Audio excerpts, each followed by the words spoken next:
Hello and welcome, everyone. This week, we're going to dive into a topic that's, well, it's absolutely key to your success. We're talking about wellness. And we're going to put together a simple but really powerful plan that will help you thrive, not just as a student, but in, every part of your life. So let's kick things off with this really foundational idea from Boyd K. Packer. What he's saying here, it's all about how our bodies and spirits are just so deeply connected. Taking care of our physical selves, it's more than just being healthy. It's really a sacred responsibility, one that actually strengthens our minds and even our character. And believe me, that connection is so crucial. Seriously, managing your health is a massive part of managing your success here at BYU Pathway. I mean, think about it. When you feel good, you can think more clearly, right? You can learn more effectively, and you're just better equipped to handle all the challenges that life throws your way. Okay, so to really build that strong foundation, this week's lesson asks us to focus on 4 key areas. People call them the 4 pillars of health. So let's take a look at each one and see how they all work together to support you. All right, first up, physical health. You might not think about it this way, but exercise directly helps you as a student. It gets more blood flowing to your brain, and you know what that means? More focus, more alertness. And hey, remember, this doesn't have to be complicated stuff. We're not talking about running a marathon here. Even simple things like taking a little walk or even just cleaning your room, that totally counts as good physical activity. Next, let's talk about our spiritual health. President Nelson teaches us that developing our spirits is, well, it's of eternal importance. It's kind of like this. Just like we exercise our bodies, we've got to nourish our spirits too, right? Things like prayer, getting into the scriptures, serving other people, that's the stuff that really gives us that eternal perspective we need. Then there's social health, which is so incredibly important. I mean, let's be real, online learning can feel pretty isolating sometimes, can it? So making that extra effort to connect with your family, your friends, and especially your gathering group, that's not just a nice thing to do, it's absolutely essential. That social support really helps us feel connected, and believe it or not, it actually makes us more productive. And finally, we have mental health.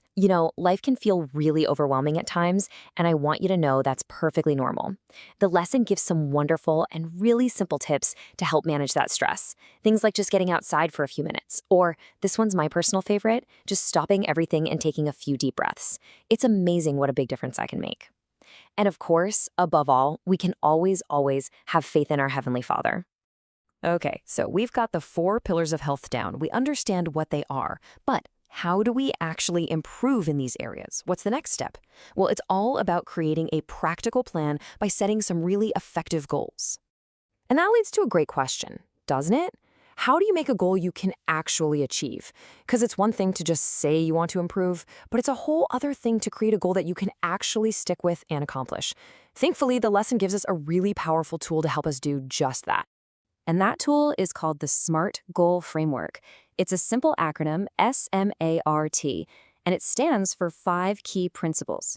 What's so great about it is that it helps you turn a vague wish, like, I want to be healthier, into a solid, concrete, actionable plan. So here's how it works. A SMART goal is specific, measurable, attainable, relevant, and time-bound. See? SMART. By just answering a simple question for each of these, you basically create a clear roadmap to success. It really takes all the guesswork out of setting goals. All right, let's put this all together. Now we're going to look at your main assignment for this week, which is where you'll use all these ideas to build your very own personal wellness plan. So here's what you need to do. Your assignment is to create 4, count them, 4 SMART goals.